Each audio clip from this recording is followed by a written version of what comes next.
Okay, so Lou Elizondo's UFO has been debunked, sadly. So let's talk about it. Get in here. This is Jack with Cosmic Road. I'll talk about UFOs and the paranormal. Please like and subscribe and let me know what you guys think in the comments below. Yeah, I had family come in last night and I didn't see the news until this morning.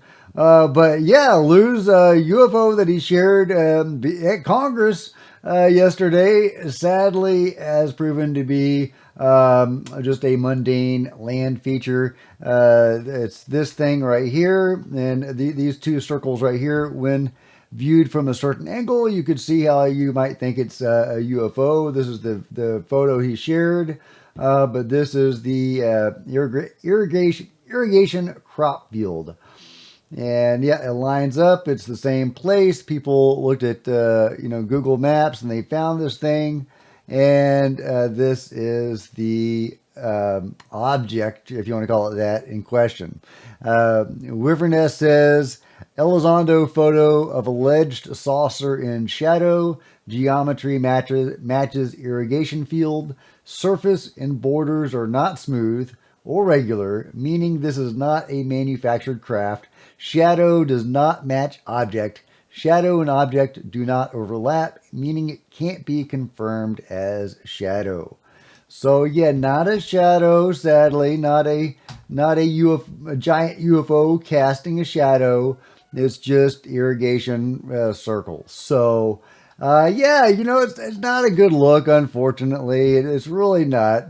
And it's not the first time this has happened. Lou has shared bogus photos before, sadly, and it's really unfortunate because it gives the skeptics. Yeah, this is why it's important, because this is Lou Elizondo, and we do hold him to a higher standard, especially when he's going before Congress, representing not just his own information, but also the interest of all of us who want UFO disclosure and want the public at large to know that we are not alone.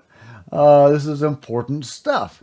And when Lou goes and does stuff like this, it gives the skeptics a field day. John Greenwald saying there's a whole fleet of them. Look on the SA. I mean, that's funny, but it's unfortunate. And you have Stephen Greenstreet, doing his thing. Yeah, the spooky UFO, normal irrigation circles. Yeah, we get it, Stephen Greenstreet. So, this is why it's important. Red Pill Junkie breaking actual proof of a magic carpet, according to Lou Elizondo. So, yeah, and that is why it's important, because we do want our interest represented, and that is UFO disclosure, and it's the same as Lou's interest. So why does he continually do this? Now, I almost kind of want to think there's some reason, because he has often said the truth whispers. So is he trying to tell us something? I don't know what that would be, but he has issued a response to all of this. He says, as you know, I am always first to admit mistakes, but this is not one of those times. The facts regarding the photo I shared from a private pilot, as I emphasized several times yesterday during the forum, are as follows. The specific photo had only just been provided to me by a private pilot that morning, prior to the forum. The photo had not yet been vetted. Then why run with it, Lou? There's 1,000 UFO videos. There's 10,000 photos and videos. Look at this awesome UFO shared by Wixie. This luminous orb filmed over 29 Palms, California on April 27th. Look at this beautiful UFO. It's some sort of weird, it's got a structure to it of some sort. Very interesting. Yeah, it's casting a light. Very anomalous. Probably a raccoon, but maybe not. But yeah, so there's so many cool UFO videos. Yeah, Wixie says it's a hexagon-shaped UFO with a circle inside it. Pretty cool. But yeah, Lou goes on to say the dimensions I quoted were part of the pilot's own assessment of what he saw based on altitude and experience. The purpose of me showing the photo was to illustrate the need for civilian and commercial pilots to have a central reporting mechanism to report potential anomalous sightings. In this case, the pilot who took the photo, using his own camera, did not have a way to report what he believed was anomalous. Once again, as I stated during the forum, I only received permission to release it that morning and only was made aware of it shortly before. Well, Lou, why didn't you have your own photos or videos ready to go that had been vetted?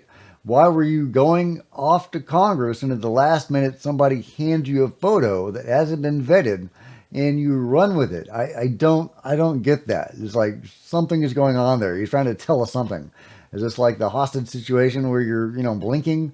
He's trying to tell us there's, some sort of control mechanism that he's rebelling against or something like that. It kind of makes me wonder if something like that is going on. I'm probably reading the tea leaves on that one, but not sure how many times I need to say it, Lou says, so I will say it again. The photo was not yet vetted, and I made that perfectly clear. This illustrates a bigger point here.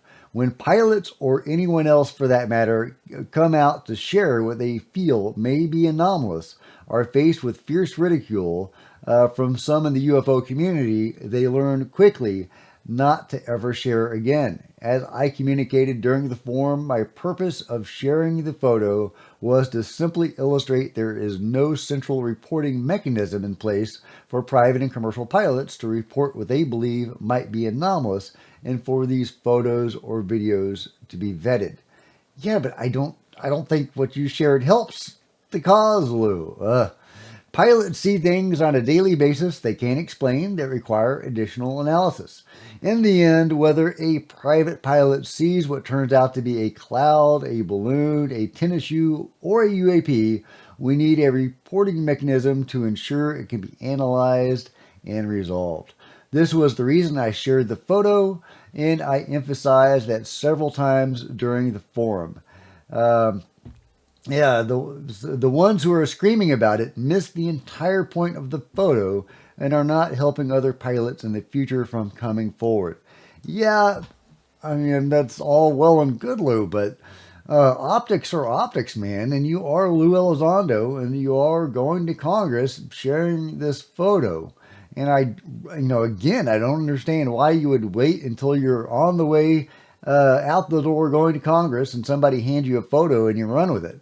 I don't understand that. Again, there's thousands of videos and photos of UFO that are legit, and you can vet some of these. So why not go with some of those? Yeah. Anyway, is what it is, guys. It is what it is. It was definitely a mistake. If it was a mistake, I mean, again, is he blinking? Is he but again, I'm probably reading the tea leaves on all of that. But yeah, so fake UFO video, and very unfortunate because it gives skeptics all this ammo, and it's obviously not a good look, and it's derailing the conversation from what was a really interesting panel discussion. You had Eric Davis up there talking about reptilians and Nordics and Greys, really getting into some of the meat of all of this. And then you have Lou over there throwing a monkey wrench into everything with this fake UFO photo. So, yeah, very unfortunate. But let's try to, I'm going to try to set that aside and focus on, again, the meat of the information, which was really amazing stuff. Talking about teleporting energy and, the specifics of alien races and things.